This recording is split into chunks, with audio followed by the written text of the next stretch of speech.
The Four Leaf Clover podcast is sponsored by Planet Celtic.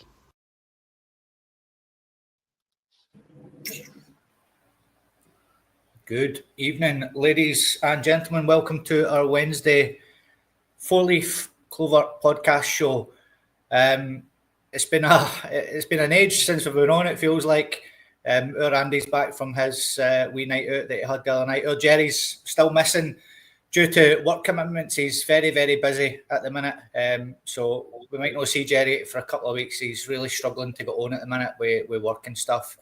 But hopefully we'll see him soon. But I'm joined by my good friend Paddy, Andy, and our Kaiser. Paddy, how have you been, mate, since Friday? It feels like we've not been on for ages, doesn't it?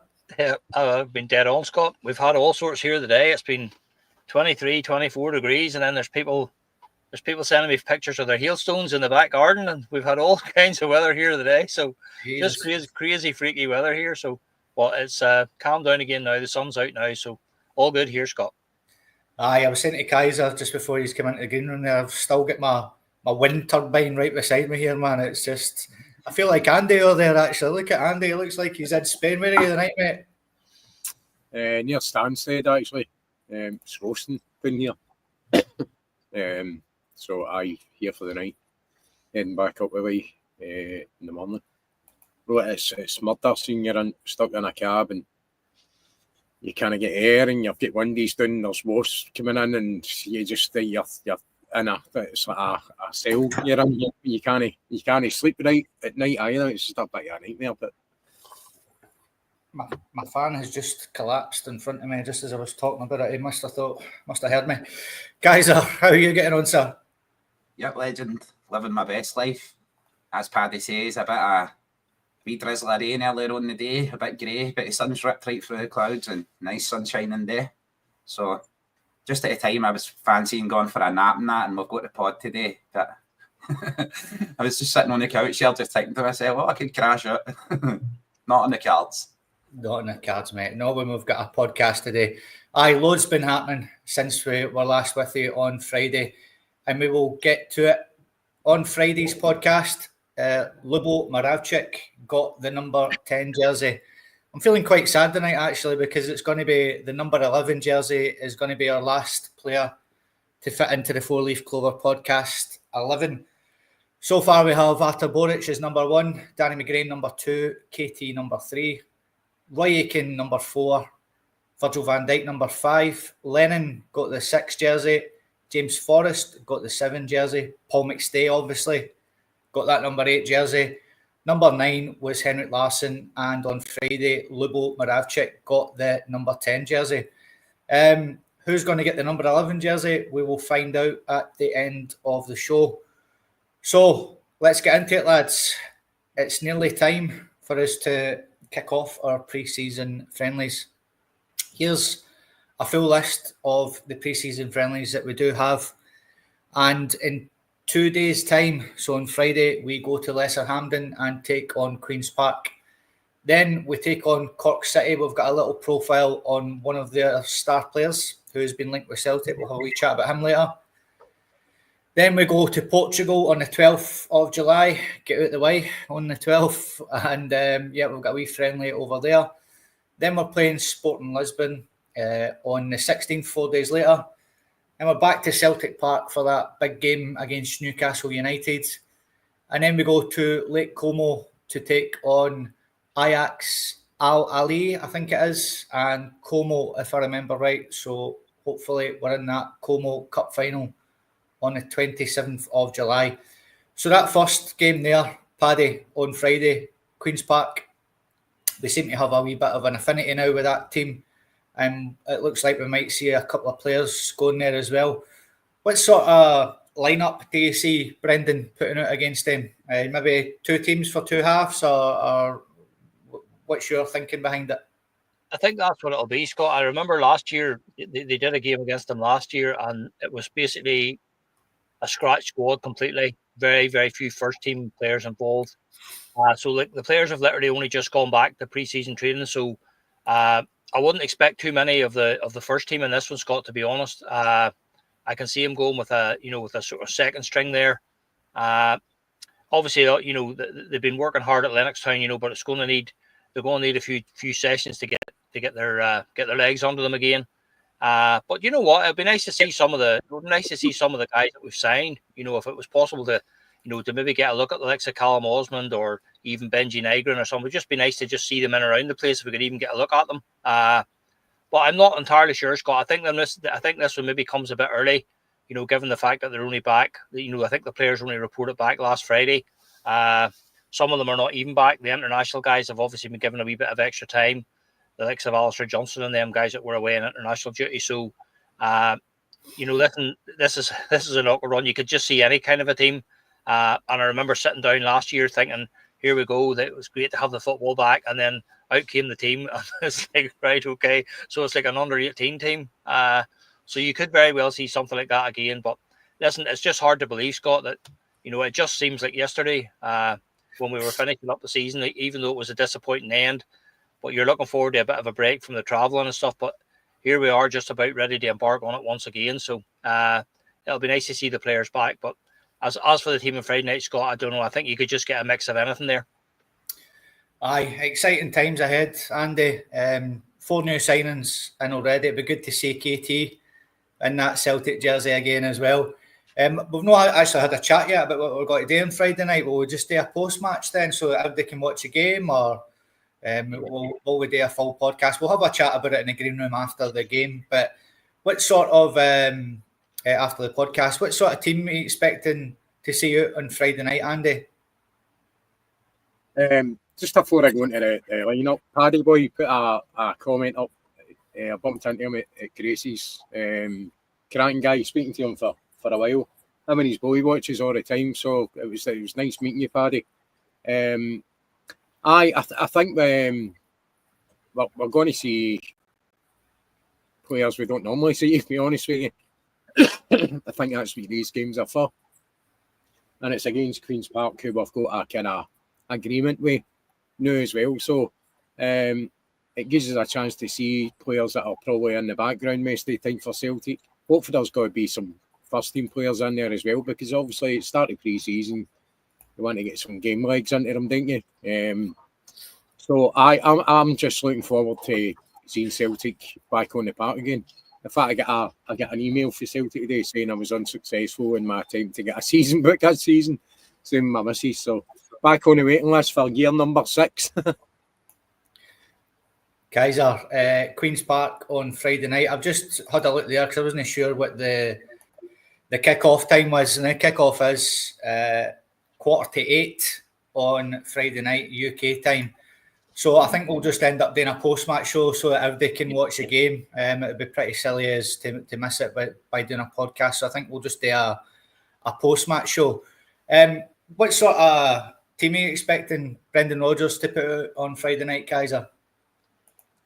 Expecting him to keep like CCV with news they haven't reported injury and whatnot. I don't know the extent of that. I don't even know what the injury is. You know what I mean, Scotty? People saying that he underwent an operation as well in the summer. Not got a clue what that is. Could be problems with his big toe again as he had before. Could be a simple operation. Could not even be a non-story. It could be a non-runner. Just people worried about CCV and his injury track record. So I'm expecting him to be rested now the road. Trusty, Scales, Ralston, Doohan maybe getting on. Tilio getting a run out. Get a wee look at Tilio. A wee look at Osmond as well. Hopefully. And Nygren as well. Get a wee look at him maybe. I can see it being wholesale changes as well when you come on. You've been so long since it feels like an eternity since we were on the last pod. Never mind since the last time I watched a Celtic game. It feels like an absolute eternity. So I will be watching the old Celtic TV and getting on. I know it's a tight attendance, so not many people will be gone, but I hope you get a beautiful day for it and enjoy the game. I wish it was me. Yeah, like that waiting list as well, Scotty. Andy, sorry, mate. It's hellish. But your best aim, it's like dead man's shoes up there, mate. You need to hang about, find somebody with a season book who's wanting to get rid of it or exchange it. Or take it into your own hands, mate. Right. You need to be up there. And I wish the club, it highlights the fact, Andy, right, that the club should have some sort of ticket exchange for these games coming up, like Falkirk at Parkhead, and it'll be quiet, and they always announce it as a sellout because season books are sold, but at the end of the day, we see a lot of empty seats up there. Yeah, so some sort of exchange system, maybe the price of the ticket, half it goes to the supporter, half it goes to the club. Supporter gets it back and you a discount off their next season book, or merch at the store or something. As long as the money's going back into Celtic, would be a good thing. I hazard to say, I've said it before, if you're an attendee at Paradise and you miss like 30% of the games, see you don't go to 30% of the games, Celtic should just look at your season book being logged in through the doors and go, right, you've missed 30% attendance. Your season book's up for grabs for somebody who wants to come every week. We want bums in seats. We want people screaming and shouting and cheering, having a good time. But a bit harsh on people, I take it. People miss it for all sorts of different reasons, but I would never miss it. I'd never miss a game. Rain, hail, sleet or snow, I'd be there. Aye, it's maybe something Celtic could lead the way. Yeah. Pardon, Andy. So I was just about to say there, obviously the season book's already sold, so Celtic don't really give a damn when you think about it. Yeah. I know they could be making extra revenue even if they take half of that or something. See, even if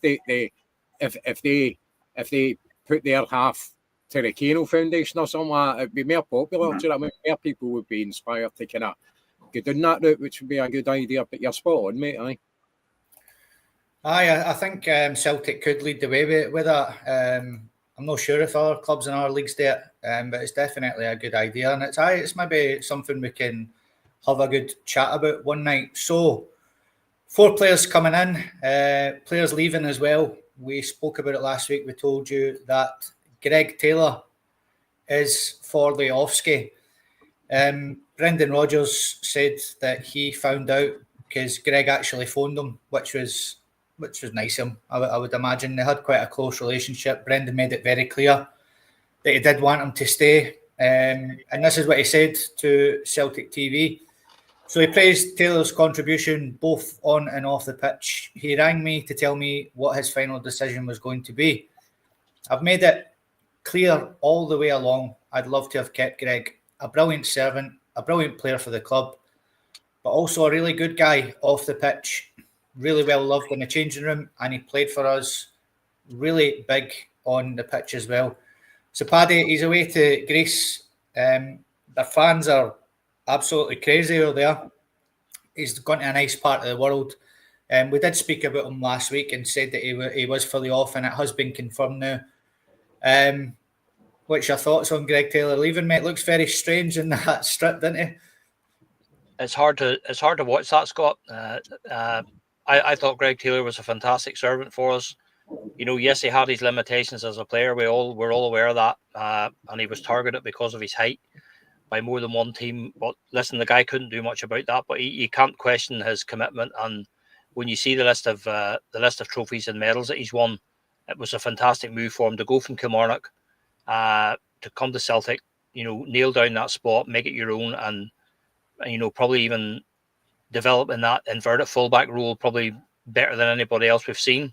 I just think Brendan will be bitterly disappointed, to be honest. I'm not entirely sure, Scott, what the actual issue was, but when you read the comments, you know, when I was flicking back through recently, you know, some of the comments that Brendan was making up to, you know, even sort of was still 2 months of the season left. You know, Brendan was making it absolutely clear that he wanted the guy to stay and he wanted him to, you know, to be part of the squad. So for whatever reason, they've not been able to get the deal done.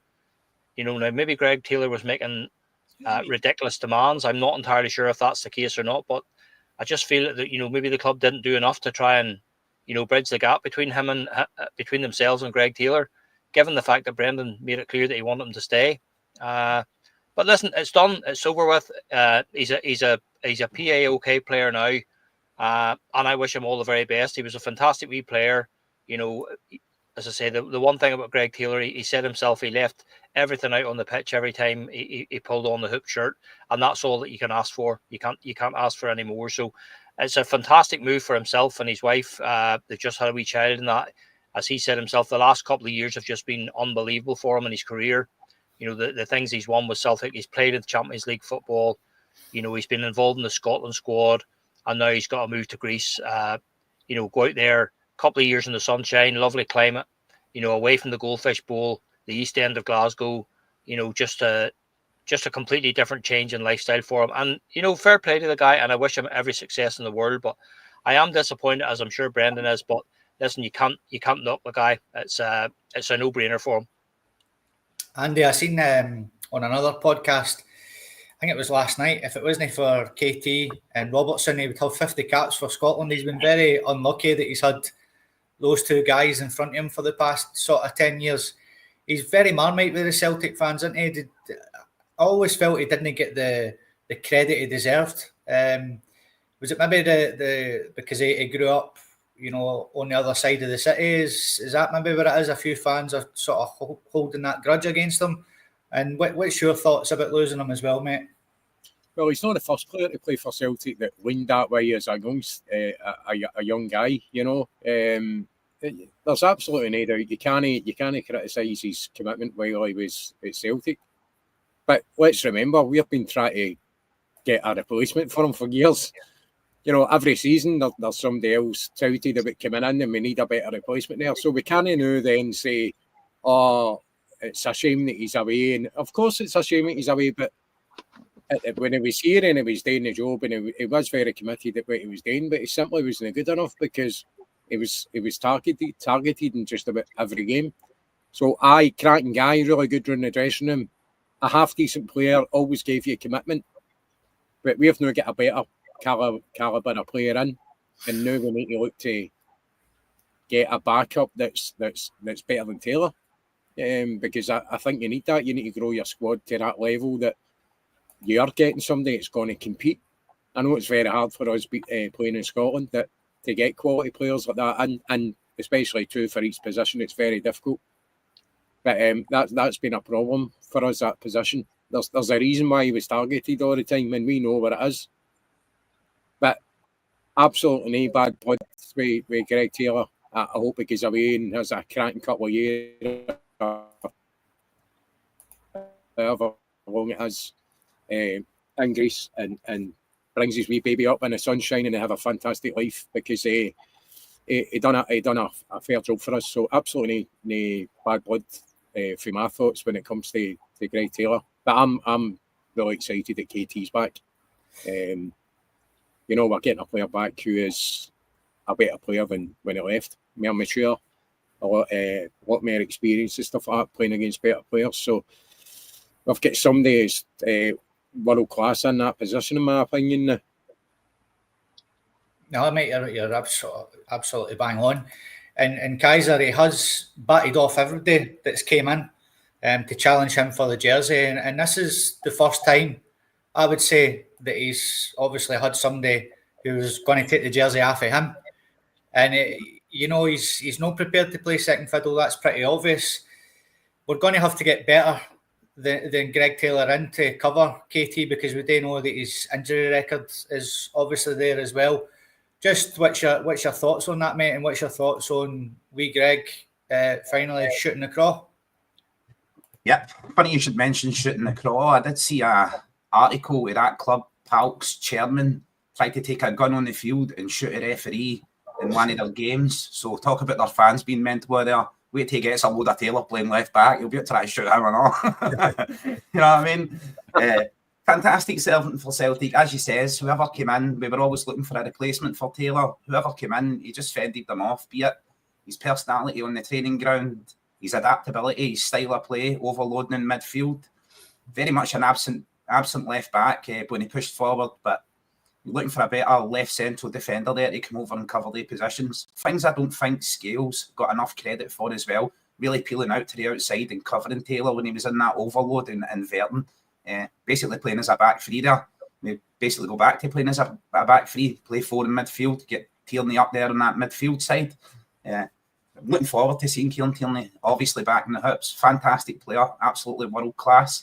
His injury record leaves a lot to the imagination, but I think we could get in a young player in behind him, cover him and learn from him. We don't want to just see the likes of Kieran Tierney come through the doors and go out the doors again without developing youth behind him to come in and take his place. So he was developed by Celtic here.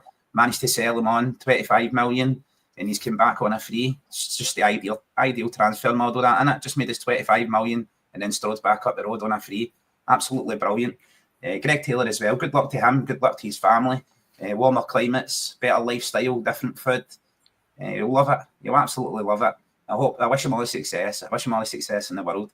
I don't know how much success he's going to find at the club he's at, but I've seen his VVT and that. They seem quite keen on having him. They're excited about him. I've seen him putting the old paint on and puts it on one side and then puts it upside down on the other side. Obviously, problems with the face painter.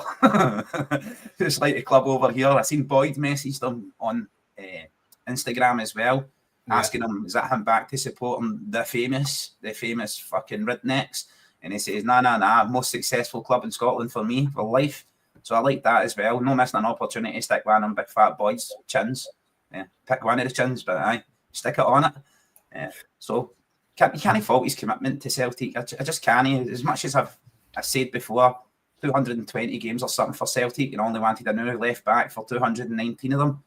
But you can't fault it. You don't make it to that grade. You don't make 200 games for Celtic and no have quality about you. He clearly had quality in his game in different areas. And of course, when you've got a left back who inverts and goes up into midfield, every team's going to target that position anyway. It doesn't matter if it was Roberto Carlos back there pushing into midfield. Teams are going to attack on that side anyway. He was highlighted because of his height, quite a small guy, but he was always up for the cut. He was up for the battle. He never shied away for a tackle. Good luck to him. Good luck to him. I wish him all the best, him and his new family. Aye, all the best to you, Greg. And thanks for your service. Peter's asking there, you mentioned earlier about Friday. Are you lads giving us a Monday show, like you said? We did ask if there was any contributors want to come on, and we haven't had anything back. It's very difficult, Peter, to get people to come on and contribute. A lot of people are very busy, and it's a lot of your free time for these guys to come in. Look at Andy, for example. Andy's driving about all day and parked up and jumping straight on a podcast. Literally, when I finish this podcast, my laptop's packed up and I have to go to a different country for work. It's a lot of commitment to come on a podcast. So we did reach out for contributors. It's very difficult, like I said, to get them in, but we'll try our best. And if anybody does want to come on this podcast, we are looking to start a Monday night one up. I think Kaiser's going to be the lead on that one. He's going to take it and try and get a sort of younger crowd on, and there'll be an opportunity for you to come on to the Wednesdays and the Friday show and the post-match shows as well.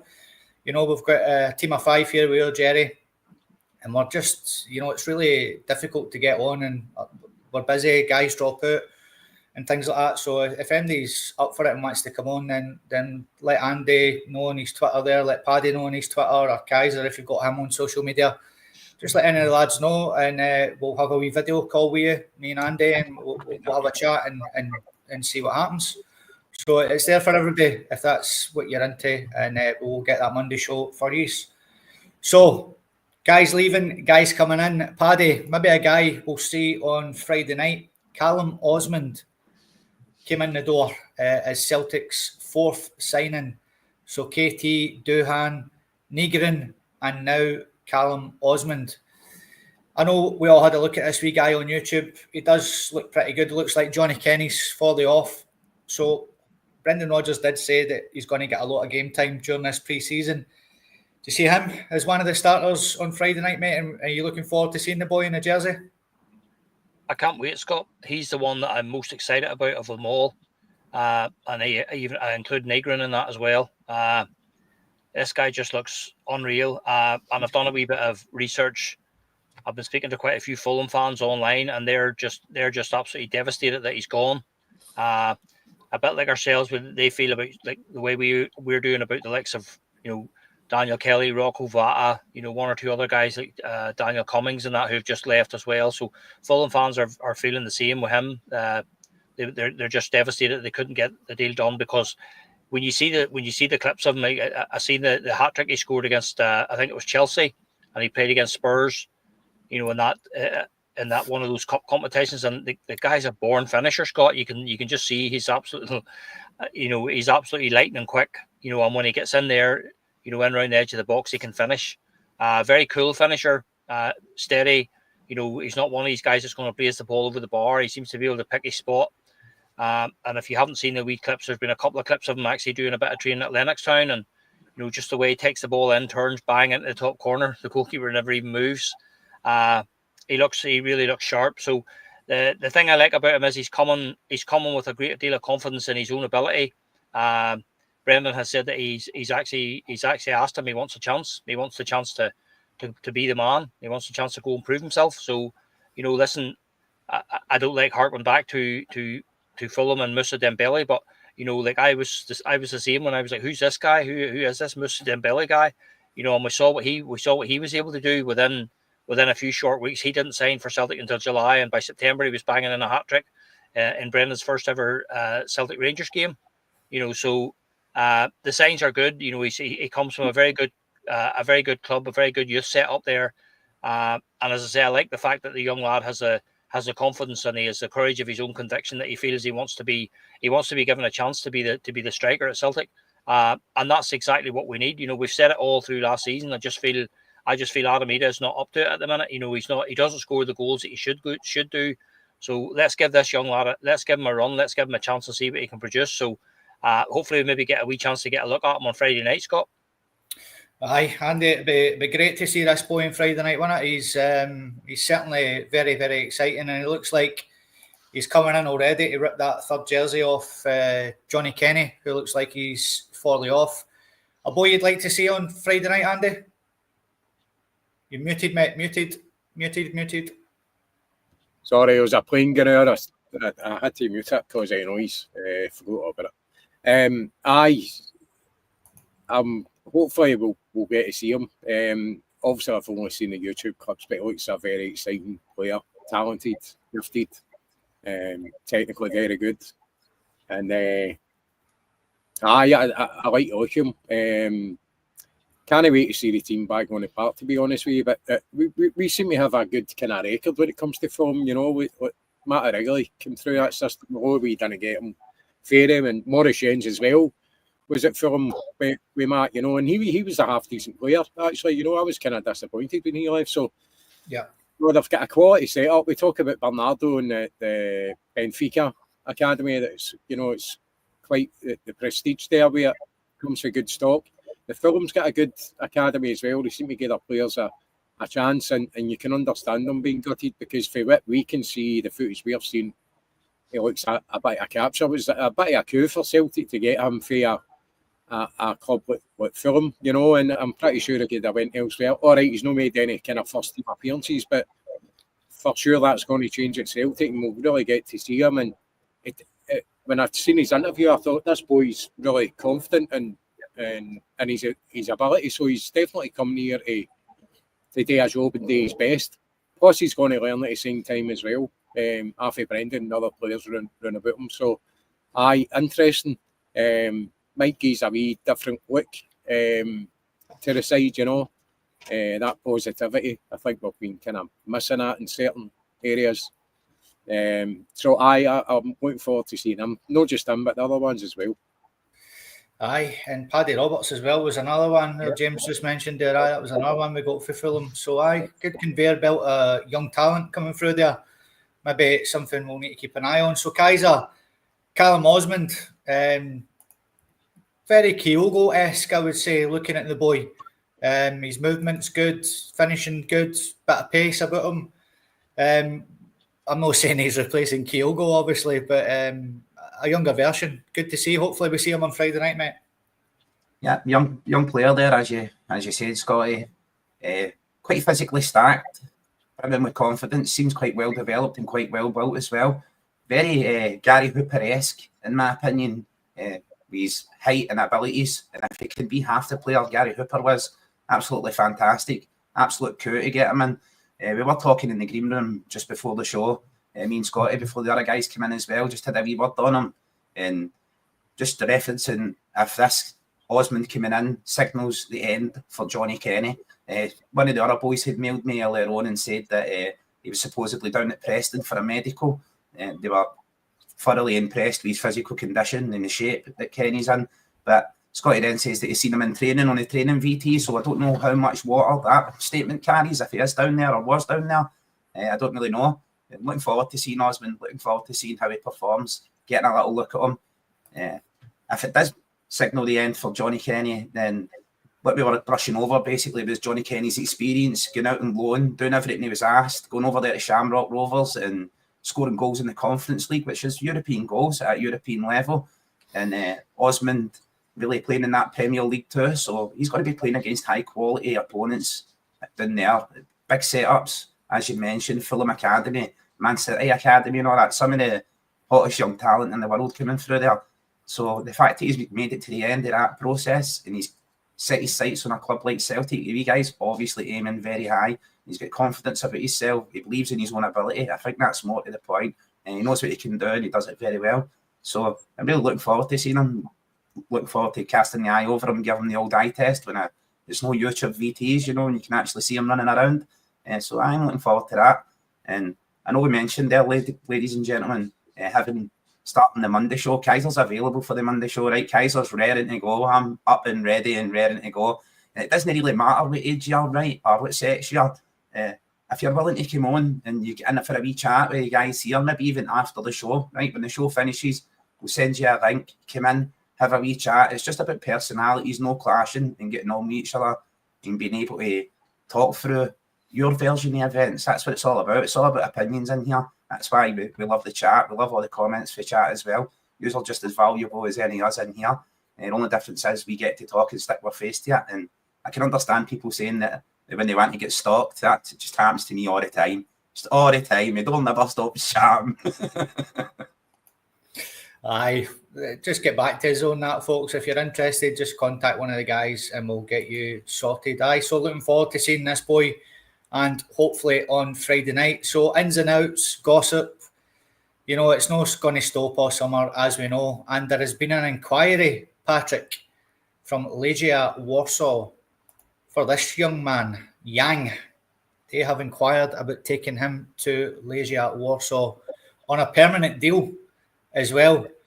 Let's have a wee chat about this guy then, lads. Paddy Yang, is he somebody you'd like to see leave Celtic? Is his time up, or is he possibly one that could go out on loan for a season or half a season? Is there still more to come? There is a player in there, isn't there? But is his time at Celtic up? No, I don't believe so, Scott. I think there's a player in there. I've seen enough from him, already in the wee appearances that he's made. He's a very good player. I definitely think there's more from him, more in terms of development and, working on an end product and, his final ball and stuff like that, So, listen, we talked about maybe going out last year, maybe the time for loaning him out was between January and the end of the season, if he'd gone out in like the half-season loan, last year, but he was still with Celtic at the end of the season there. And I wouldn't like to see him going, Scott. I certainly wouldn't like to see him going anywhere permanently. For I think we could have a really good player in our hands there. It's all about timing, Scott. And sometimes in a player's career, it maybe they maybe don't arrive at the club with the correct manager in place, and then there's maybe changes and stuff like that. But I think given that Brendan is big into development and big into development of the young players, I think Jan can definitely benefit from Brendan. And I wouldn't like to see him going, Scott. I think he can still be a very important member of the squad for us. Aye, we spoke about another player on Friday night there, Andy. When you were out, was and Feyenoord had put €9 million in for this boy, and I couldn't believe it, and it was rejected. They want more money for him. Yang's a very similar sort of player. I always thought he's never going to be a Celtic player, this boy, but you can see there is a player in there. And I think he's one of them. If he did leave Celtic, he could go on to better things. With a lot more game time. He does bust a gut. When he comes on, he does try. But he tries too hard for me. And that's how he seems to make mistakes. I mean, how do you see it, mate? Would you, if it was a decent enough bid, would you like to see him go or go out on loan? Or how do you see it, Andy? Possibly on loan. I don't know if I'd want to see him go permanently. I agree with Paddy. I think there is a player in there somewhere. I think it's a consistency thing, and that comes down to performances and appearances as well. I don't think he's done enough to get a consistent appearance in the team. So it's always going to be for the subs bench, which is quite hard to kind of build your form up when you're getting kind of fleeting appearances like that. because all it takes is one really rotten performance and you're away down the pecking order again with the manager and the fans, because then all the jibes come out that he's shite and, you know, just get rid of him and all that carry on. Maybe a wee loan period, even half a season or something somewhere, getting regular games and have a look at him again in the new year and just see how he's getting on. I'd probably rather see him closer to home, to be honest with you. Yeah. If we could maybe ship him out to another Premiership club. We've spoken about this many times, you know, it would benefit us, it would benefit him. And he's not too far away. You can keep close tabs on him to see how he's doing. But it's really hard to see how Brendan's seen it. Is he actually in his plans, or has he got plans for him to ship him out and see how he gets on elsewhere? Or is he just out the window altogether? It's something we just don't know till it actually happens. But obviously, we're asked to give your opinion. I agree with Paddy, there is a player there, but we just haven't seen enough of it for me. So it's, I would worry about getting rid of him permanently, and then you're missing out on a player when he goes and performs elsewhere. So at least if you put him out on loan and he starts performing, you can get a better look at him and say, right, give you another chance, come in, see how you get on. I totally agree with you, mate. It is something we've spoke about quite a bit. You know, what do you think of that then, Kaiser? Maybe like shipping him out to a Hearts or something like that with Derek McInnes, you know, somebody like him, having a look at him, putting an arm around him. We've seen it with Ryan Christie going up to Aberdeen and players like that. What's your thoughts on Yang? Would you take the money from Legia Warsaw? Would you like to see him get on loan, or maybe even get a run in the Celtic team this season? I like Yang. I'm in the Yang gang. I'm in the yes camp for Yang. He was never as good as when his bud was over here giving him his jam roll. So I would square him up with that. I would get his bud signed. I'd get him on the physio team for Yang. You know what I mean? But other than that, I quite like him. He shows everything that other players like Mikey Johnson were lacking: work rate, intensity, desire. He really wants to succeed. Often been accused of trying too hard, which is a strange thing to be accused of, but certainly see him suffer from it and just trying to do too much, trying to win the league in one game and win his spot in one game. But trains very hard, understandably. Brendan's looked at him, seen him training. A loan move, I don't know for the life of me why we don't loan players to as high a level as we possibly can. Get Yang over in Spain, get him over in Italy where he can get a run at, where it's a more relaxed footballing and maybe more conducive to developing his talents. Exactly what kind of player do we want him to be for us? The kind of player that skins players and goes past them, or just a pace merchant? I think he's capable of both. Seems to have a very good touch, both feet, play either side, the utility. So he's a good guy to keep round about the squad as well. There's big calls for both. And as we said, when O went out, I thought it was a coup getting 5 million for O. I thought we won a wash. And then you're hearing clubs coming in and bidding 9-10 million for him. I was like, well, we could have sent him out on loan, couldn't we have? Could have hammered them out there for a season on loan, and they would be approaching Celtic with 10 million for O. And I know Celtic would snatch your hand off you for it anyway. They'd be like, oh yeah, give me that fucking money. That's exactly what Celtic are like. Peter Lawwell carrying Marco Tilio about in a purpose, you know. He's got his bets on him, hoping Tilio can come in and contribute as well. Yet another player who is both-footed and can play in off the wing on the left or the right. Yang and that utility as well, left or right. It only makes sense to have that sort of cover at the club. But it's how much cover do you need? How much chaff are you going to have sitting around the club? How many games is he going to get? How far is he going to be able to develop? Definitely seeing him going out to somebody like Hibs, or maybe down there helping Lennon at Dunfermline, something like that. Give them a hand, get him playing. I'd like to see him stay within the Premiership, obviously, because it helps us. Out of sight, out of mind, some people say. So it keeps him in sight, keeps him on our radar, and it also hurts this mob here across the city. So any players we can get out and improve the quality of other teams in the league who can't play against us, who can hurt them, then you want to do that as much as possible, in my opinion. Yeah, and we have actually been linked with another winger today as well, Paddy. A guy from over your neck of the woods, a young lad called Cathal O'Sullivan. He actually plays for Cork City, so we'll actually get to see him up close when we play them next week. Got a few slides for you lads. So Celtic are reportedly tracking Cork City winger Cathal O'Sullivan, with the 18-year-old drawing growing attention from across the UK, following a standout season in Ireland's top division. The Hoops are among several clubs understood to be keeping tabs on the teenager, who has been linked with Premier League sides Nottingham Forest, Crystal Palace and Brentford, as well as Championship side Preston North End.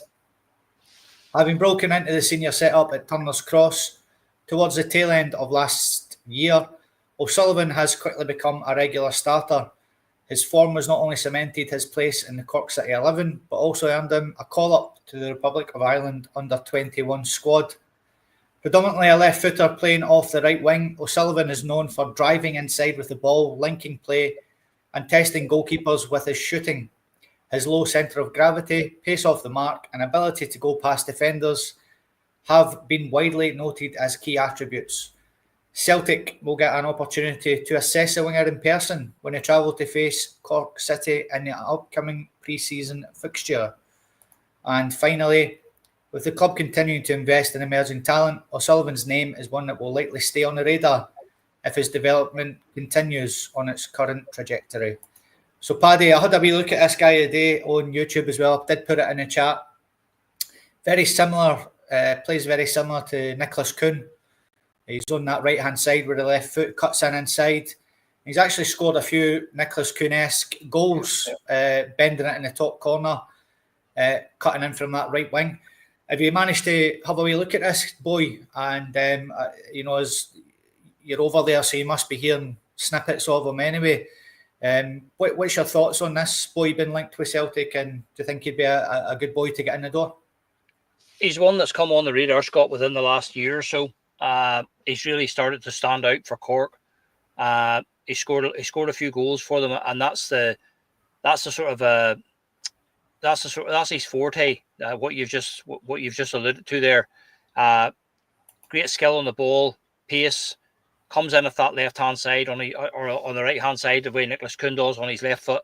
And a couple of goals that I seen him scoring where he lays the ball off, takes the rebound or takes the give and go, and then bangs it into the top corner.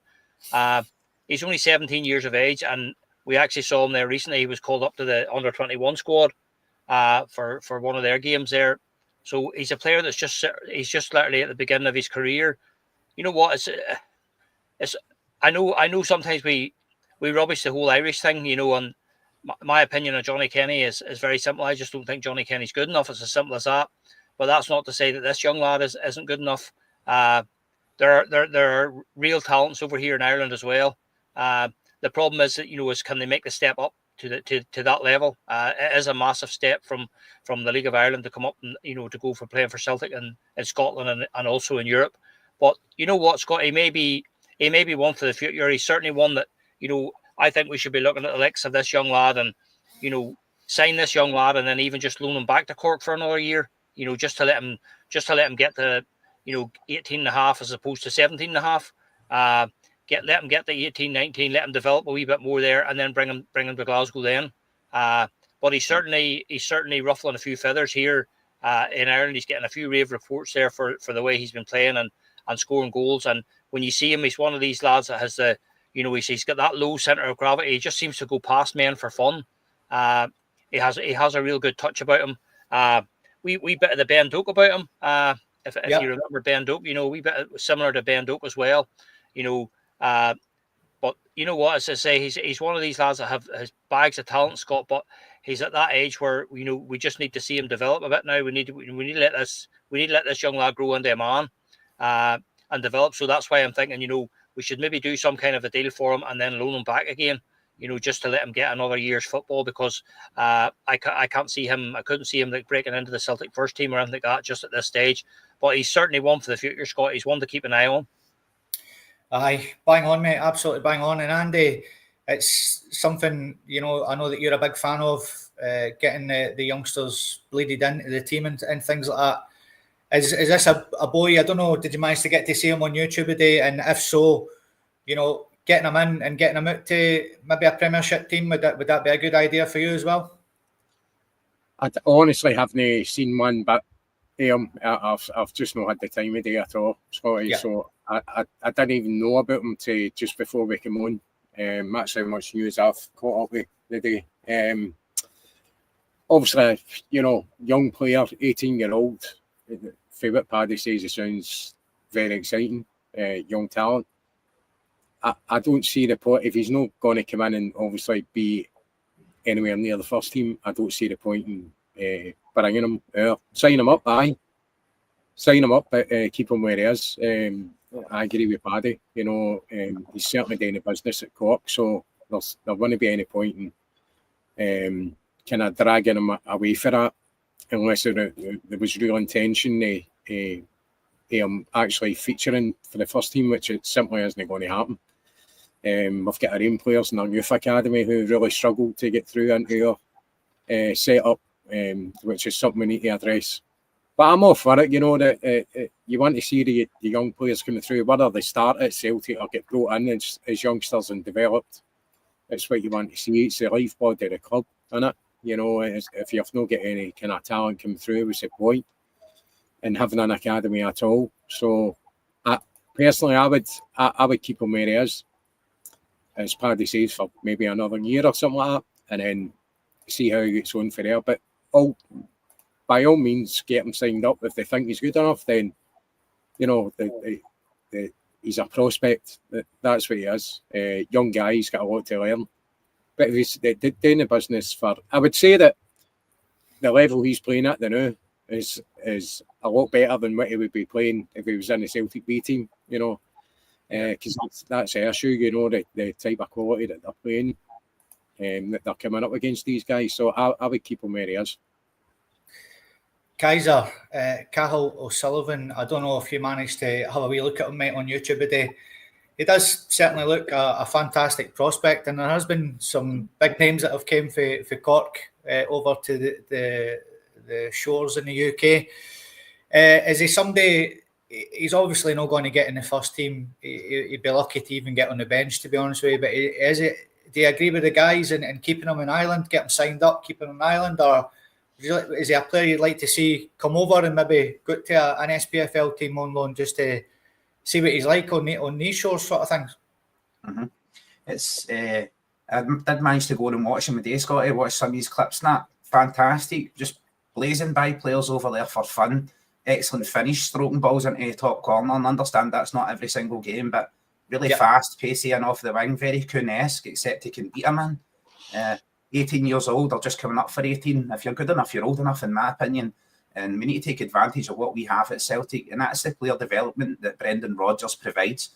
One of the key aspects, in my opinion, about Brendan Rodgers is his ability to man-manage and his ability to develop players. So for me, bringing him in and not taking advantage of Brendan being able to develop him wouldn't really make sense to me. I would have him in about the first team. I would have him certainly challenging. Wingers play on form. It's a high demanding position for Celtic, and we can see that rotated, especially if we're going to loan out Yang. He's going to go out.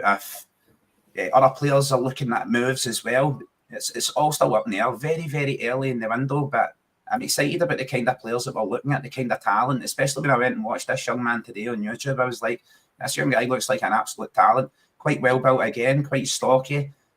Solid. I'm like, so he's not like physically underdeveloped. Like we had the young Dembele at Celtic who looked like a world beater and then just didn't develop. It's like it rocks my mind how Celtic are calling these young players in every day. Got dietitians and chefs feeding them, stacking them up. Get a boy on roids if you need to get him bulked up, get him solid. It's all right if he's not playing professional and he's not getting tested. So you just want to develop the players and get them up to standard, get them solid. But for me, this one looks like a pretty good signing, a pretty good prospect. I'll be delighted to get a look at him when we play against Cork as well. See how he does against like a beefy defender. I think he'll be going down that side, and it'll be Big Ralston. He'll be against the Bricky. So maybe get a good look at him then and see how he does against a physical player. By any stretch of the imagination, listen, look, League of Ireland is not a backwater league. Some very good level of players over there, some very good football played over there as well. And there's no VAR, so they're not scared to stick your boot in. It's certainly better than the Lowland League. So bringing him in and loaning him back over there, fair enough. I can see that working as well. But for me, I would like to take advantage of Brendan Rodgers, their facilities, our player development that we have here, building Barrowfield for a reason, legends. Get these young talents in, exploding on the scene. And as I said at the start, if you're good enough, you're old enough, get a young man over here, get him in about it. I'm looking forward to seeing him as well. Get a good look at him when we play against him, hopefully. Aye, and he could be up against Kieran Tierney, who will be playing in the left-back position, hopefully, against Cork City. So we will see how good the boy is then when he's up against our KT. Aye, very exciting. If you've not seen him, folks, go and have a wee look at him on YouTube. Cathal O'Sullivan from Cork City. He definitely looks a player. So the last thing I've got for you tonight, gentlemen, before we go on to the last man standing, is we have been linked with a man who has just left Everton, Dominic Calvert-Lewin. 29 years old, 11 caps for England. Spoke to a few pals over here about him, and they said, Paddy, 2 years ago, he was being touted with a move to Arsenal, Chelsea, £50 million. You know, that was the sort of levels he was at. He's had a few injuries since then, but he has walked away from Everton. And Ali McCoist on TalkSport the other day said that, you know, he could be coming to Celtic. He'd probably be on KT, similar wages for the sort of level he's played at. But something different for us up front. Could he be our star man up front? What's your thoughts on the link with Dominic Calvert-Lewin to Celtic?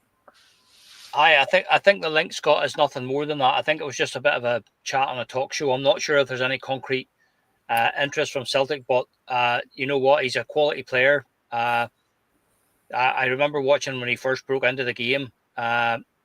There's no doubt about it. He would rip it up in Scotland. He's gone through a wee sort of a rocky spell in his career, but you know he was doing so well in England. They called him into the England squad and stuff like that. He's a big, strong lad. He would offer you something completely different up front to what we already have. Big lad, good in the air. You know, holds the ball up well, can link up with other players. What I liked about him was his ability in the air. He can score goals with the head, and he's a finisher as well. He can finish as well. He's had a few injury problems now this last wee while, you know, but you know, again, he's at that stage, you know, similar to Greg Taylor that we talked about there recently. You know, Dominic Calvert-Lewin's, you know, his next move is going to be crucial for him. You know, his next move is going to be absolutely massive.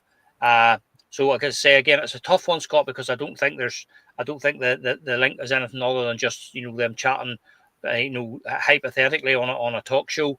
But listen, if there was an opportunity to go and sign the likes of Dominic Calvert-Lewin, we'd be missing out badly if we didn't go and investigate that. He's a quality player, and he would be absolutely a fantastic signing for Celtic. There's no question about that. Yeah, Andy, you know, for me, you're getting 20 to 30 goals out of this guy. Easy up in Scotland. What's your thoughts on that link, mate? Is he a guy you'd like to see come to Celtic? I think the chances he is actually signing him are pretty slim, to be honest with you. I agree with Paddy. I think it is just talk. Somebody just mentioning a player that might kind of fit in, a bit fit Celtic's requirements at this time. I think there's going to be Premiership clubs looking at him, you know, and he's on a free, isn't he? Yeah. You know, he's on a free, so I think there's going to be other people looking at him. I like him. I think anytime I've seen him, big solid boy, strong. As Paddy says, good finisher, good with the head. I think he would absolutely smash it in the Celtic team up here. I know he's a big unit. He's a good player. I just don't know how serious to take the link here, you know, because it is just somebody popping his name out, and then obviously he's linked with Celtic. It's simply just speculation. It's not something I take really serious as that move. I'd be amazed if it happens. I'd be delighted if it happens. The wage would be a big problem, you know, because as we know, KT has took a bit of a whack in wages when it comes to dropping his salary. Would he do the same? I'm not quite sure, because, you know, there's a reason why KT done it. He absolutely loves the club and just wanted to come back. And he'd already made a fair few quid. I'd be amazed if he did come, but I'd be delighted. I think it'd be a fabulous signing, aye. Aye, Kaiser, this guy's available on a free, right? He's going to be in the sort of 40 to 70 grand a week bracket, I would imagine. And that's him taking a massive pay cut as well at that, I would imagine as well. Is he a guy you'd like to see Celtic go after? And, what's your thoughts on this link as well?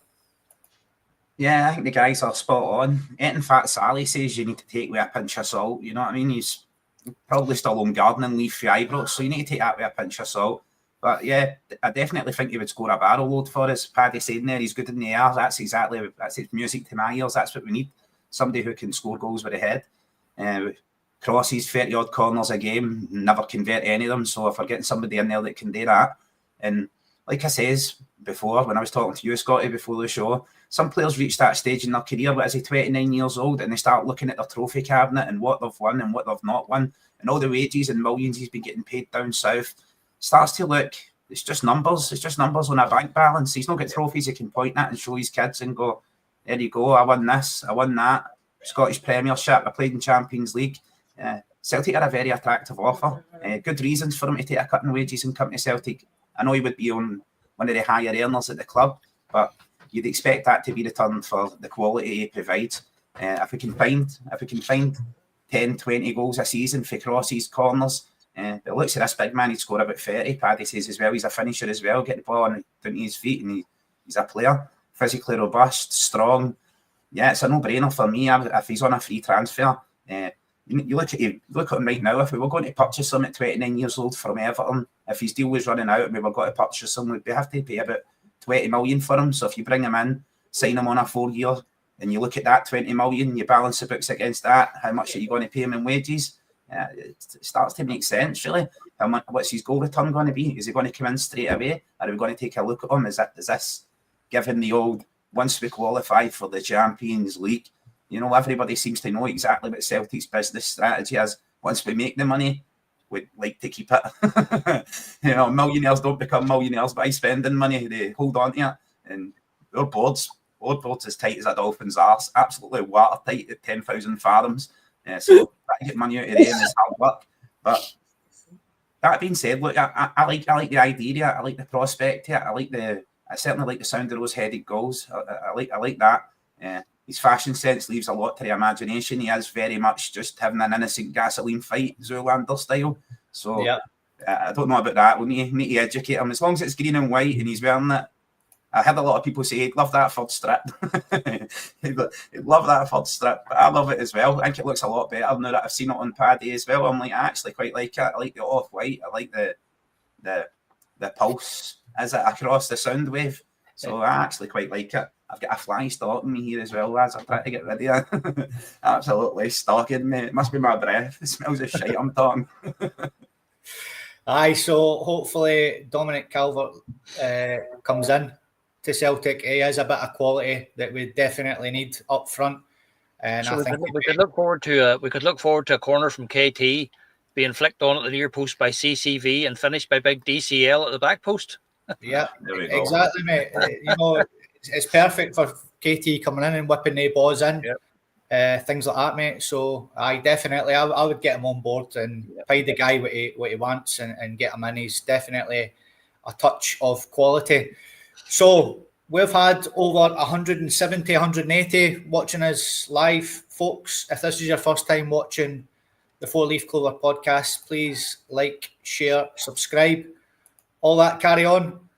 And as John Scott has just said, the last man standing is the best thing on any Celtic podcast. And it certainly is. It certainly is. And ladies and gentlemen, it's that very time.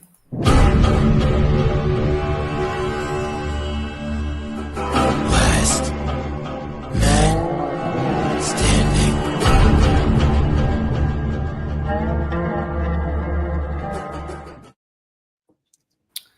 Yeah, and as Lorna has said as well, please hit that like button as well. It just gets us out there to more Celtic fans who get to see the show. So we touched on it at the start of the show, ladies and gentlemen.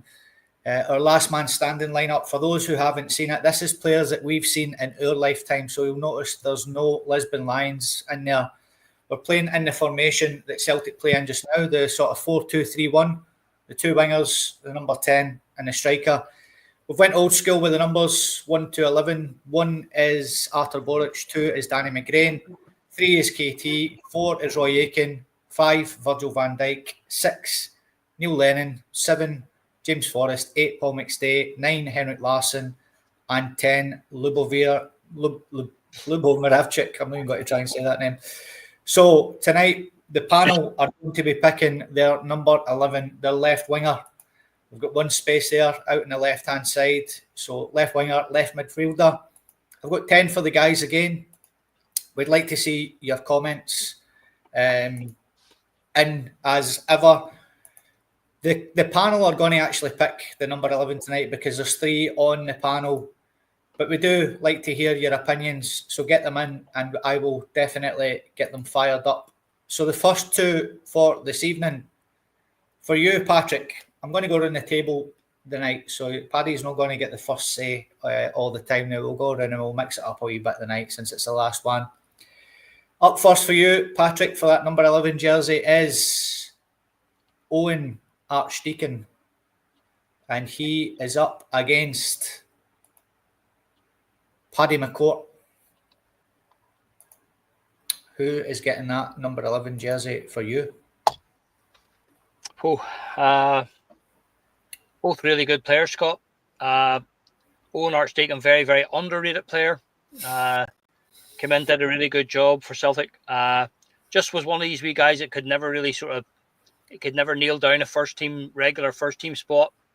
But excellent wee player out on the left-hand side, great left foot. But listen, Paddy McCourt, you know what I mean? The Derry Pelly. The guy was an absolute genius. Just loved him. I was fortunate enough to see him play quite a lot for Derry before he came to Celtic, and I told everybody this guy will rip it up if he gets a chance. The only thing for Paddy McCourt was he never quite got to the level of fitness that was required to play in the top division. But on his day, what a player! Probably one of the best players with the ball at his feet. You know, just period. Absolutely a genius with the ball at his feet. We saw wee flashes of it. So on this one, I'm going to go with Paddy McCourt. Okay, mate.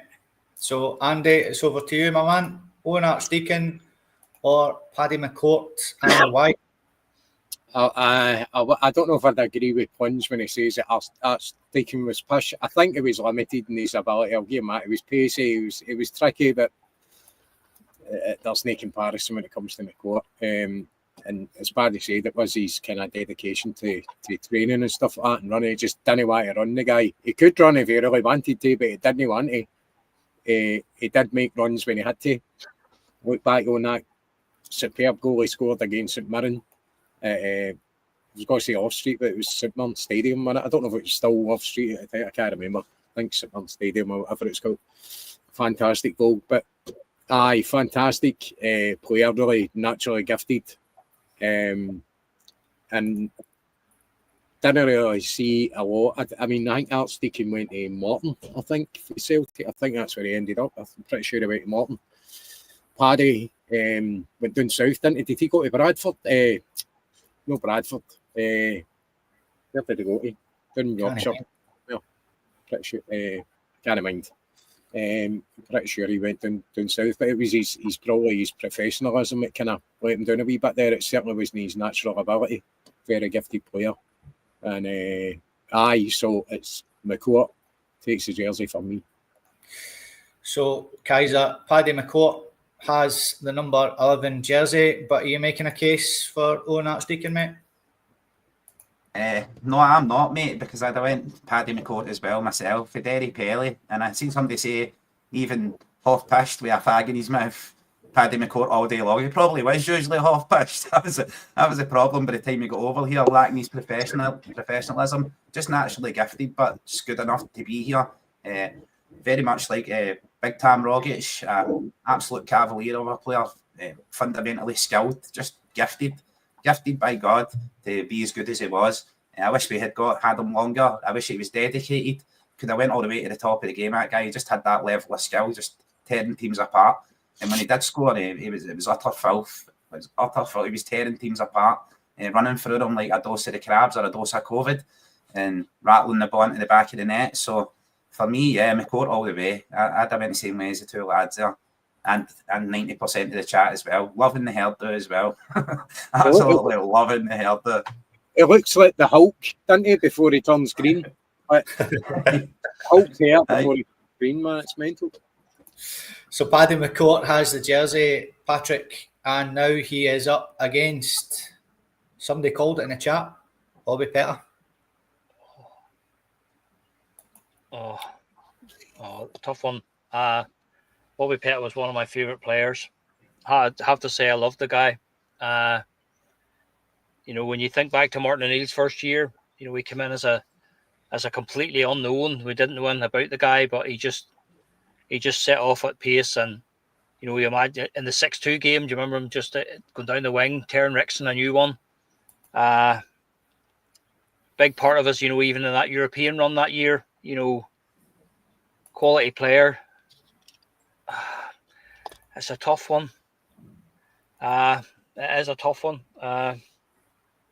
Maybe Bobby Petr didn't achieve, what he should have done or what he could have done over the period of time. It's a tough one. I'm going to stick with Irish. Well, this one, Scott, I'm going to stick with Paddy McCourt. Okay, mate. Yeah, it is a tough one. It's very 50-50 in the chat, this one. Andy, who are you picking, my man? Are you going for the Derry Pelly again? Or are you going against our Patrick and picking Bobby Petr? I'm just glad that Paddy's keeping his seat safe on that ferry, by the way. He's not going down his usual route of banishing the Irish players. I'm going to stick with McCourt here. Both players, excellent players. Petr was brilliant for us in that game in particular. Absolutely ripped Rickson a new one.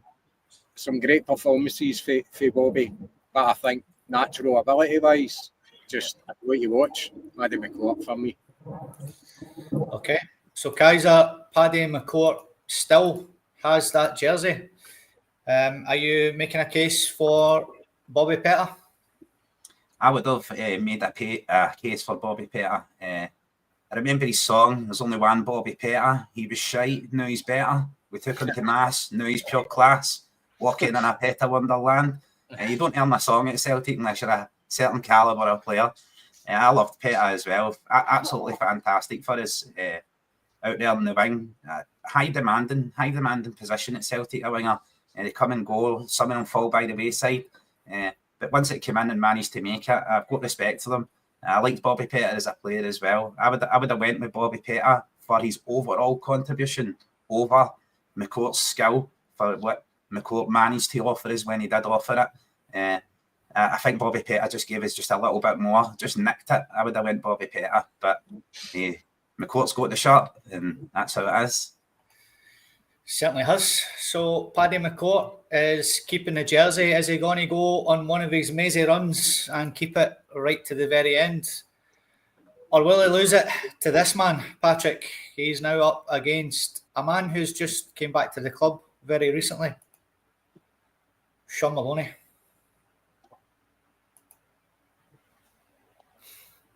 Oh, it's a tough one again. As you say, Scott, Maloney, cracking wee player as well. Great wee servant for Celtic. He's went away and had a brilliant career for himself. Do you know what? McCourt's ability on the ball, but like Sean Maloney was a fantastic wee player as well. There's no question of that. The wee guy had every trick you can imagine. And I'm going to go for Sean Maloney on this one, Scott, just for his production. What the wee man produced for us: goals, set up play. Just bringing other players in. We think of him. I remember the game he had against Stuttgart the year we went to Seville. He was absolutely outstanding in the game in Glasgow. Fantastic wee player. So just for the trophies he won, the medals he won, and the contribution he made overall, more so than Paddy McCourt, I'm going to go with Sean Maloney. Okay, Andy, it's a bit of a landslide on the chat as well. Are you sticking with Paddy and going with Sean Maloney, or are you going to keep Paddy McCourt in that number 11 jersey for now? I am going to go be Maloney on this. It took a pretty good free kick as well, did Sean? Yeah. Good goal scorer. For being a wee guy, it was a kind of sturdy wee fella. It was quite robust, but I think his contribution towards some pretty big games for Celtic, I think he pips it for me when it comes to McCourt, as much as McCourt is very gifted indeed. It's Sean Maloney for me. Okay, so Kaiser, Sean Maloney has ripped the number 11 jersey off Paddy McCourt. Who would you have picked, mate, and why? Yeah, I would have went Maloney as well for his overall contribution. The baby-faced assassin played very well for us, absolutely brilliant. And as Andy says, I think he was about 4 foot nothing. So getting knocked about in Scotland, being that small, absolutely fantastic player for us. Gave it his all, gave us his all as well. Nice to see him back at the club as well in that development role, pathways manager, I believe it is. So let's hope that he can start developing players there at youth level and helping them come through. He certainly knows what it takes to do it himself. Maloney never had a song. That's well said. And there's not much that rhymes with Maloney. Tony Macaroni. I don't want to get Andy started again. You know what I mean? He'll start throwing digs at Martindale's picture he's got in the back of a full body size pillow. You take that hang out and start wrestling with it. So yeah, but I'd have went Sean Maloney as well, lads. Excellent pick. Brilliant. Sean Maloney now has the jersey. Patrick, I said I was going to change it a bit, didn't I? And I haven't even bothered my ass doing that. So we'll just stick with going round the table as ever. Well, I So just Patrick, me and Kaiser there just to kind of give him a chance. Maybe Try to put me off. I'm a shite host, I'm sorry. So Sean Maloney is now up, Patrick, against Gorgeous Georgios Samaras or Sean Maloney. Oh, Big Sammy the Enigma. Again, two quality players. You know, both Maloney and Samaras took us to different levels. You know, and Big Samaras, when he came in, I remember exactly where I was the day we signed him. I heard we were signing him. I was at work in Portadown at the time, and I couldn't believe it because I just watched him the previous season for Man City, and I couldn't wait to tell as many guys as I could. Wait to see this guy that we're getting. You know, and I think from the very first day he put the shirt on, you know, he showed his ability. You know, did we get the best of him? We probably did, but did we get the best of him all the time? Probably not. He was one of these players that divided opinion quite a bit, but you know, he was such a big game player. Was Big Samaras for me. You know, when he got the ball and headed off with it, you know what I mean? The man was just, you know, he was so hard to stop.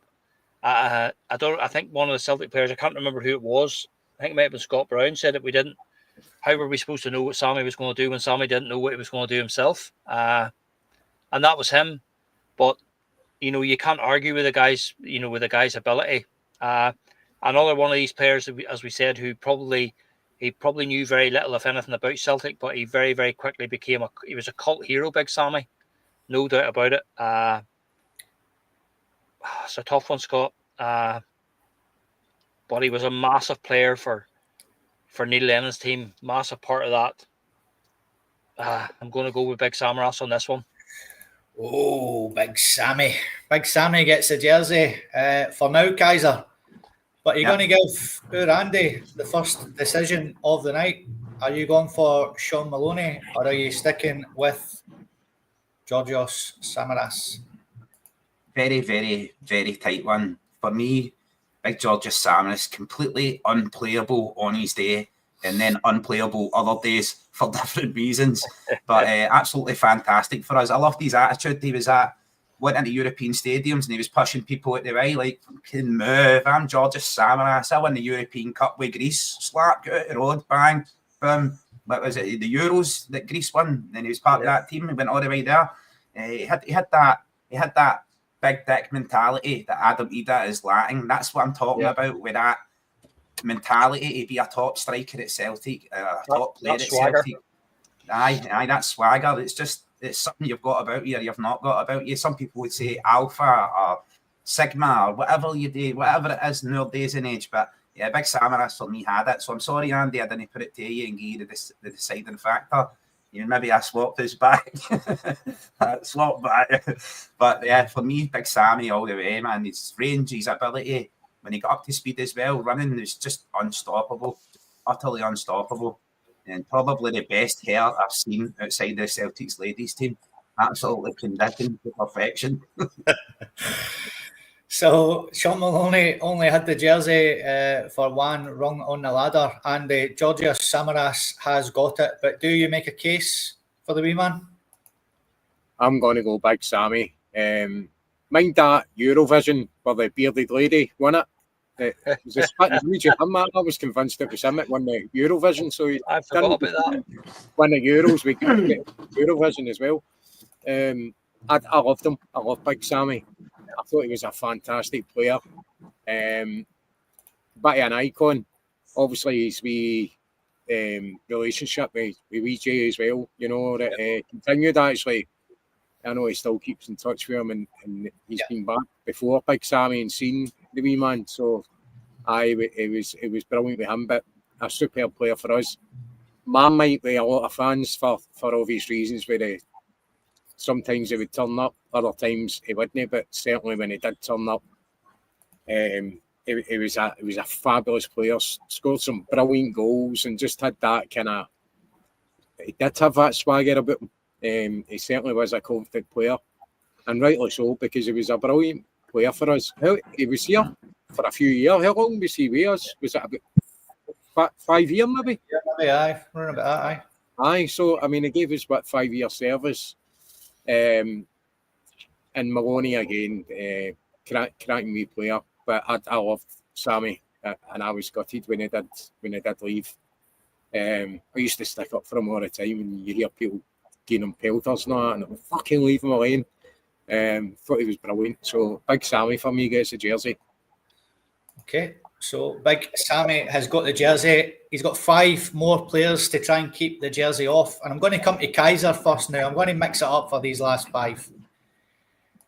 Georgios Samaras is now up against the man that probably has the jersey at the minute, Jota.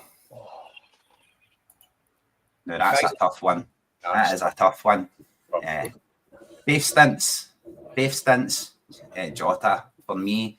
Big Sammy, Frost spoke about him there, and his big dick mentality. And the ladies have got big muff mentality as well. Ladies, don't think Kaiser's leaving you out. Get big muff mentality out there. We've seen it. You know what I mean? For me, yeah, Jota, just utterly talented. What a player. Possibly Benfica's Mikey Johnston, but when he came to us and he found a home, he found acceptance, he found our fans, and we certainly love him. I certainly love him as well. Gutted that he's injured right now. Can't wait to see him come back as well and continue contributing for Celtic.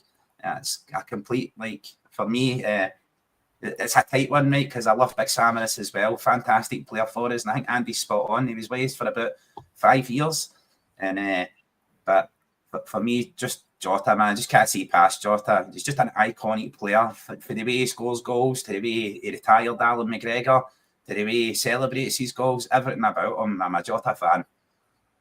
Okay, so Andy, are you going to give Paddy the first decision to make of the evening? You did express your love there for the main man, Sammy. But does he keep the jersey, or has Jota going to rip it off him? Jota is an immense player for us. Really unfortunate getting that injury that last season. His first spell, it was just unbelievable. So many unscaled moments, iconic moments, pictures that will be looked at forever and displayed, and you know, that famous.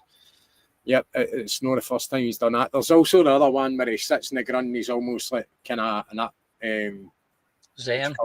Aye. He's sitting.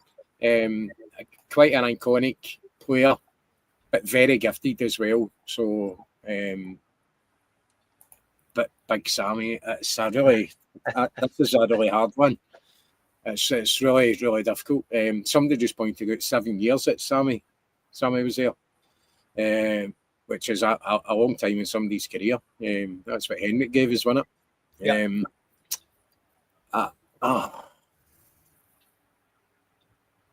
This is difficult. I'm going to go with Jota.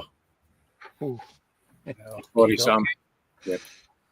So, Paddy, I thought you were going to have a decision to make there, mate. But if you did have a decision to make, who would you have picked? Jota now has the number 11 jersey, but are you making a strong case for Sammy? You can make a case for him, Scott, but when it comes down to ability, that Jota's just different gravy. From the very first day I seen him playing at Celtic, I remember coming home that night and telling my dad, I said, "Where do you see this guy?" His first appearance in a league game at Celtic Park, and you were just absolutely taken by the guy. You just knew he was special, and that, I know he left, sort of under a cloud, and we didn't want him to go, and but when you think back to those 2 seasons under Ange and the treble winning season in the second part, just what a player. Big Sammy, don't get me wrong, fantastic big servant. Loved him when he was there, but there's no contest. Jota is just he's just on a different level. And like some of the viewers have been saying, I just hope and pray that he comes back even fitter and stronger than he was before. But I would have been sticking with Jota on this one. Okay, so a clean sweep from the panel. Jota keeps the number 11 jersey. He's got 4 more guys to try and keep that number 11 jersey off, Andy. And the first one is Aidan McGeady.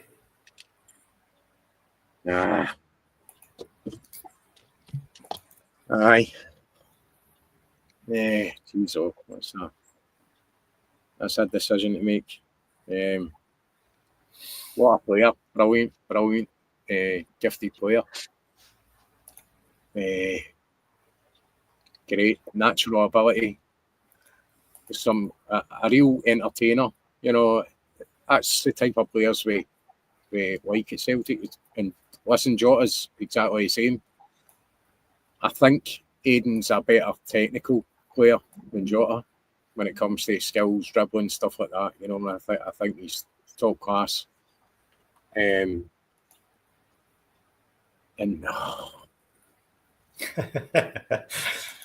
this is a hard one. It's a hard one. I'm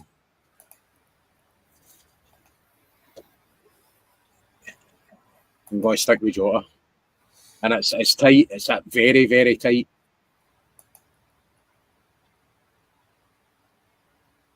Sticking with him?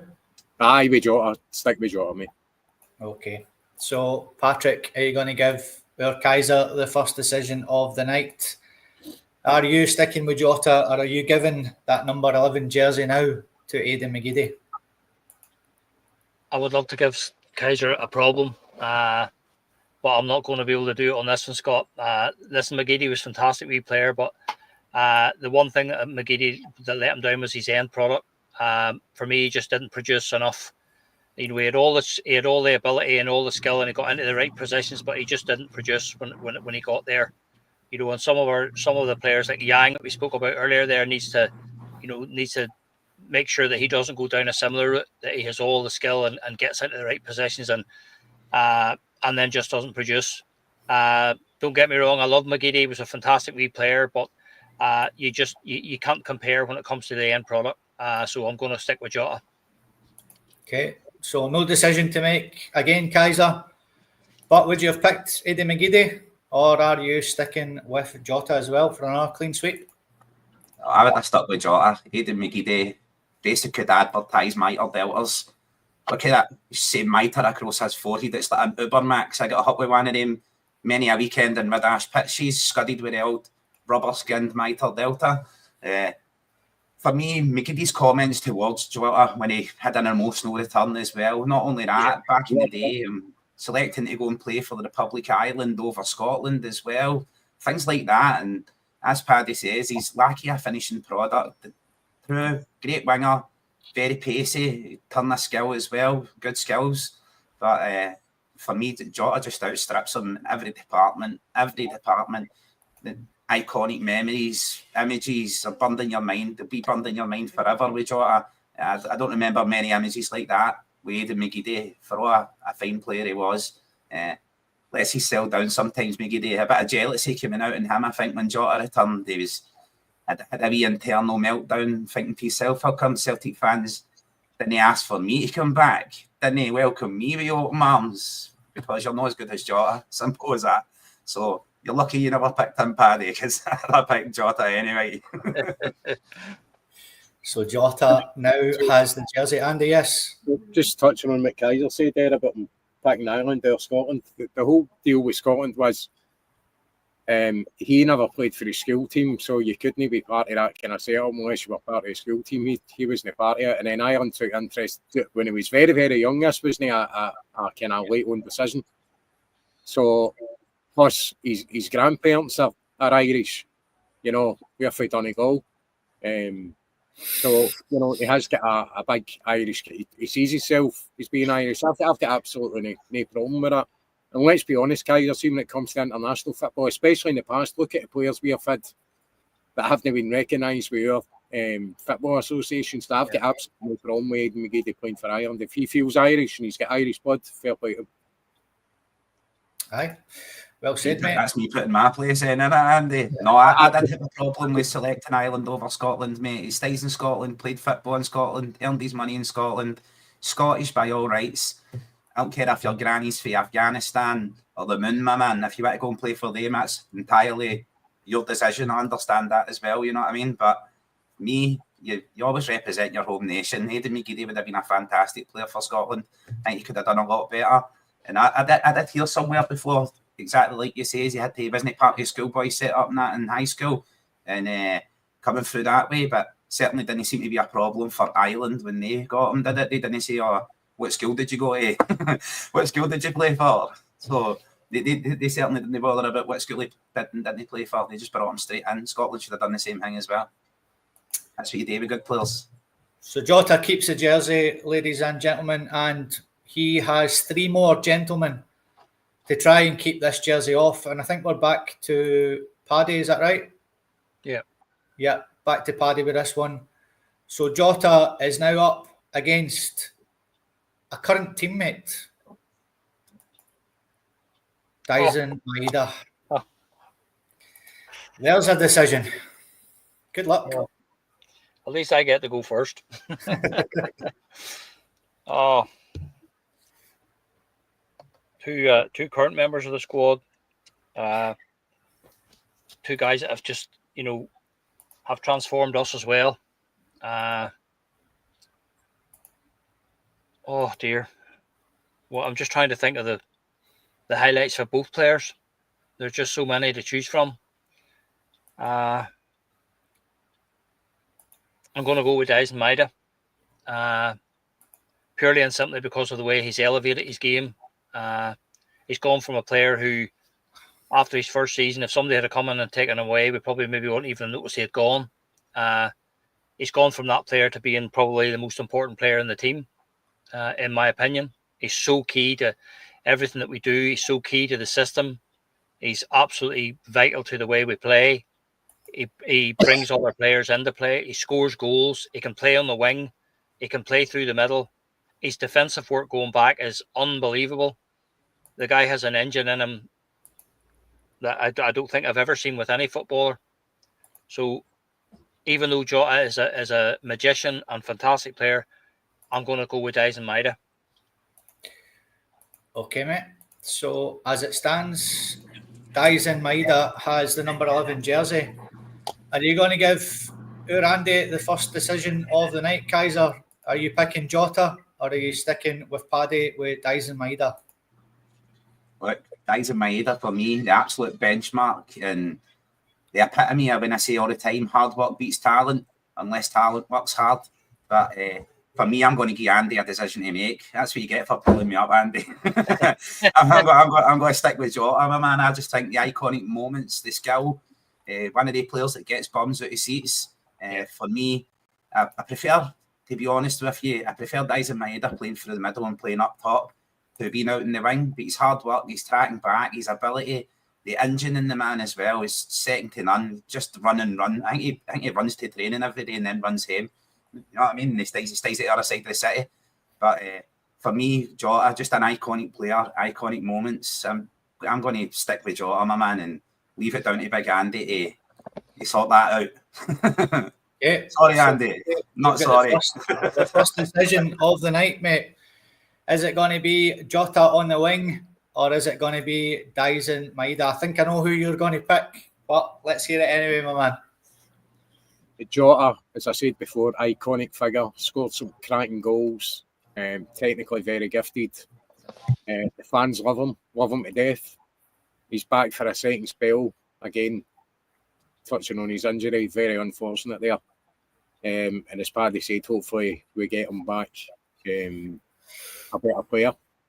Maybe he should take inspiration from when Henrik got injured, and come back an even better player than really it could have ruined his career, breaking his leg like that. This injury could be, when it first happened and we first found out what it was, it could have been career ending. I think obviously nowadays treatments are so much better. But you know, he's been out in the pitch and walking about, and he looks all right. He looks as if he's going to be all right. So we might actually see him back sooner than we thought. But you've got a man who was pretty unfancied when he kind of first came in.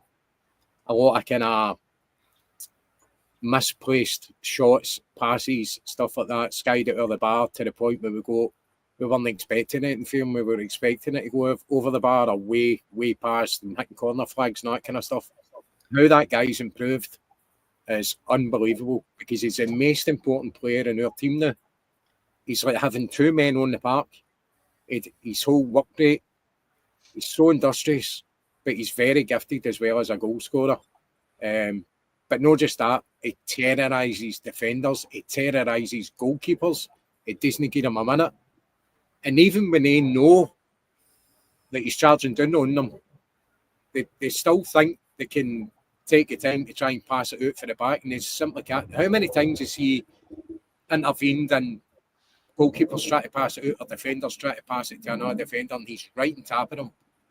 He's just one of the very, very unique players, Dyson Maeda, and we should be privileged to have him, because I just hope he stays longer. He's definitely the first name in the team sheet for me, for his goals and his work rate. He's the guy just doesn't seem to sweat either, doesn't seem to tire. It just goes on and on and on, and he's just a class act, an absolute class act. So for me, it's Maeda. Okay, mate. Dyson Maeda has that number 11 jersey. It's goodbye to Jota. And we are on to our Kaiser now. Kaiser, Dyson Maeda has two gentlemen to try and keep this jersey off now. The first man that Dyson Maeda is up against is Alan Thompson. Fantastic player, Big Tomo as well. Absolutely outstanding for us.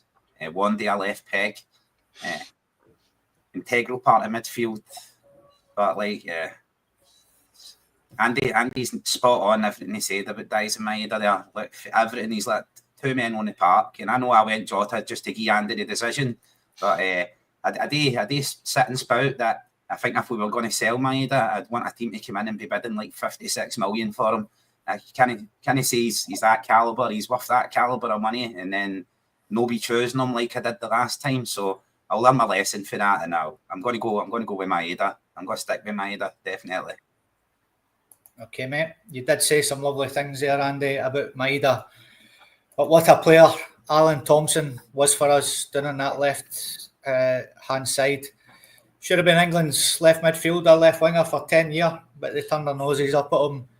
Who are you picking, mate, out of Dyson Maeda and Alan Thompson? Are you giving our Patrick a big decision to make?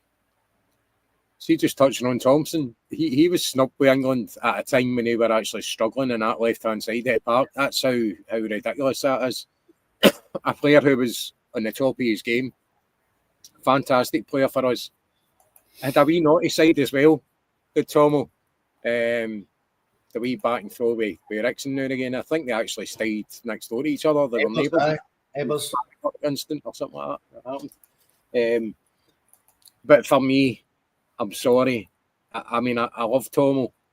Really instrumental in especially obviously under Martin O'Neill with so many big players. It was such a great team unit as well. Done many great things. Obviously going to Seville, he was part of that. Scoring that goal against Liverpool as well, underneath the wall, and he starts slapping his boot. There you go. That's here's your dinner. But for me, I'm sorry. Just touching on what Kaiser said about you're talking about 50, 60 million or 56 million for Dyson Maida, and people might laugh at that, but you're getting two players. So, as I said, he does work with two players. It's Maida for me. I'm sorry, but he keeps the jersey. Okay. So, Patrick, Dyson Maida has kept the jersey from Alan Thompson, but would if it was down to yourself, who would you have picked if it was going to go to a decision? I'm glad I didn't have to make that choice, Scott. I didn't want to be the difference maker there. Alan Thompson, again, a massive part of what Martin O'Neill tried to do in his first years, and he was one of these players who came in from England, and maybe not a lot of people knew him, but I remember seeing him. I actually saw him playing for Newcastle and Aston Villa. He was a fantastic player, fantastic left foot on him. And as Andy said, what I liked about him, and that's something that he's maybe not known for. He had that wee nasty streak in him as well. He operated on a short fuse. Yeah. Remember him getting sent off at Ibrox in a game. But he had a wonderful left foot. Scored the winner. I remember being at Celtic Park in a Celtic Rangers game. Last kick of the ball, Didier Gaff down the wing, ball into the middle. Brooks breaks out to the edge of the box, and he just walloped it past Stefan Kloss. It hit the bar on its way in. That was just Thompson. And he liked the goal against them too. He was, he did it at Ibrox. He did it in. I think he scored in a semi-final. He scored other vital goals for Celtic as well against them. So he was a wonderful player for us. But for me, there's just no comparison with Dyson Maida. So I would have gone for Maida. But loved Alan Thompson, fantastic player. Yeah, I love Tomo. Like I said, he should have been England's left midfielder for years, but turned their nose up on him. But Dyson Maida keeps the jersey. And Andy, we are down to our last man standing. We have got one more guy that Dyson is going to have to try and keep this jersey off for the Four Leaf Clover podcast, number 11. Paddy can't look. Dyson Maida, Andy, is up against Tommy Burns. No.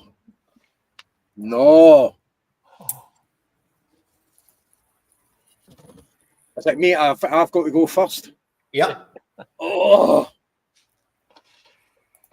Why do you do this to us?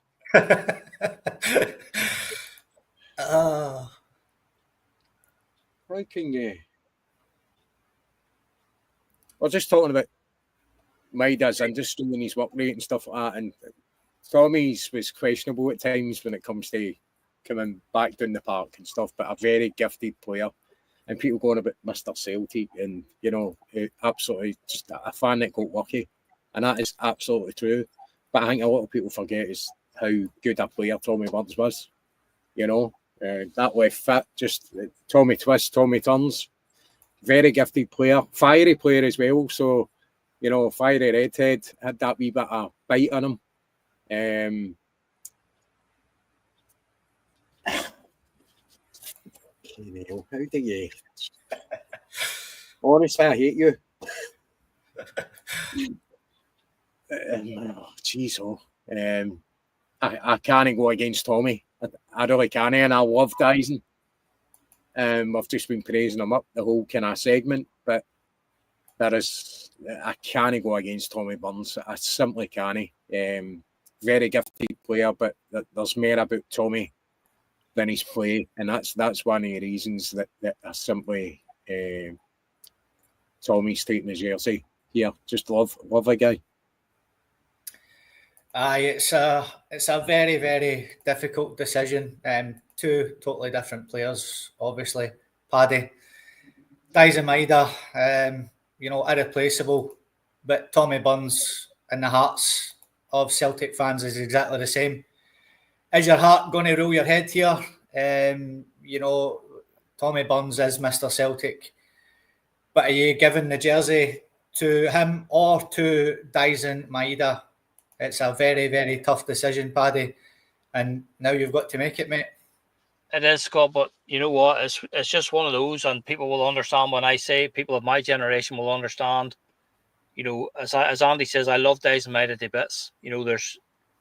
There's no question about the wee guy's importance and his role in our team. But what I want for Dyson Maeda, I want Dyson Maeda to be the legend, grow and be the legend that Tommy Burns was. I want Dyson to be talked about in the same breath as Tommy Burns.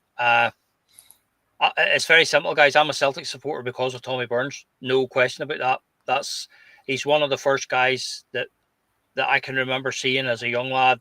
So I'm only 9, 10, 11 years of age, whatever. Tommy's breaking into the first team. And as Andy said, both Jockstein, Billy McNeil, both had to talk to him about he was very hot-headed. He got sent off a few times, and he actually played at left back as well. He played a game or two at left back for Celtic. But just that, that mop of ginger hair, and he was very fiery. He had the temperament to go along with it.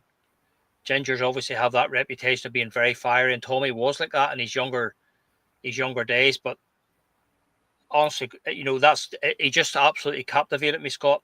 He just pure and simply captivated me from, I remember being at the Jockstein testimonial, 76, whatever year that was.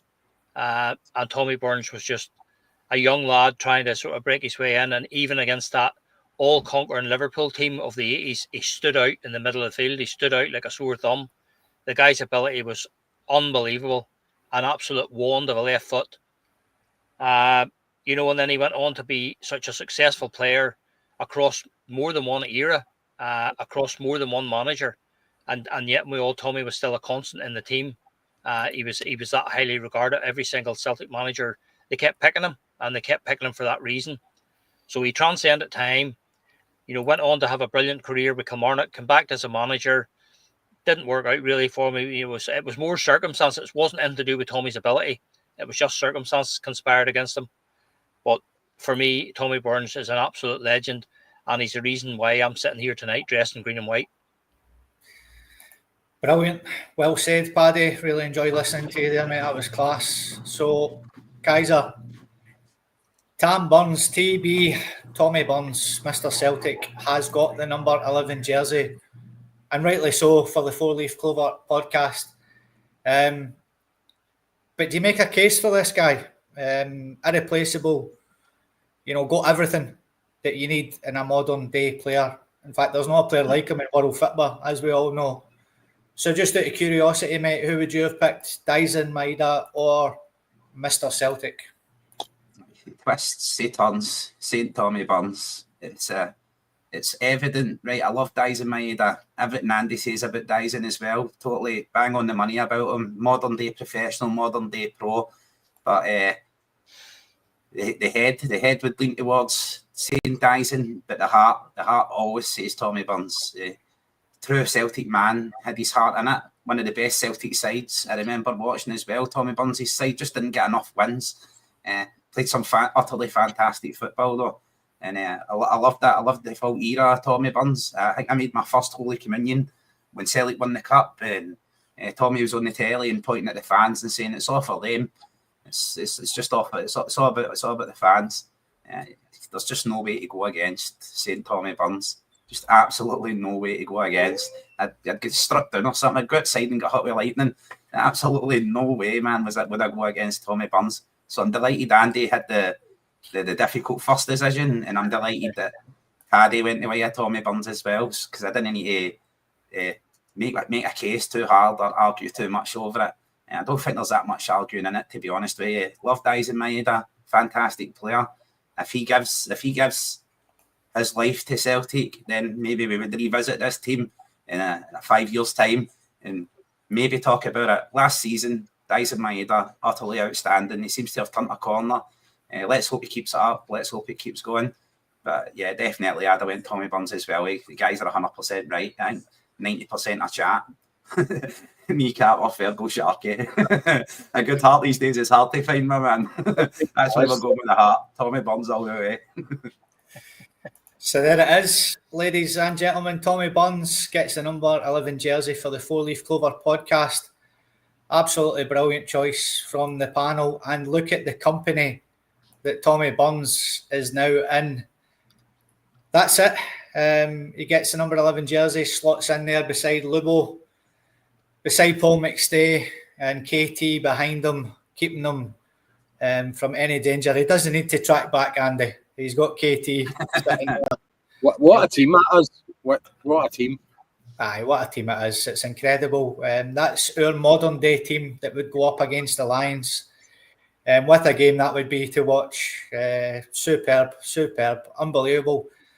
Thank you very much, everybody, for all your comments there as well, by the way, because that's what makes this podcast what it is. The interaction that we have for you guys. Thank you, Paddy. Thank you, Kaiser. Thank you, Andy. Absolutely brilliant way to end the podcast on Friday night.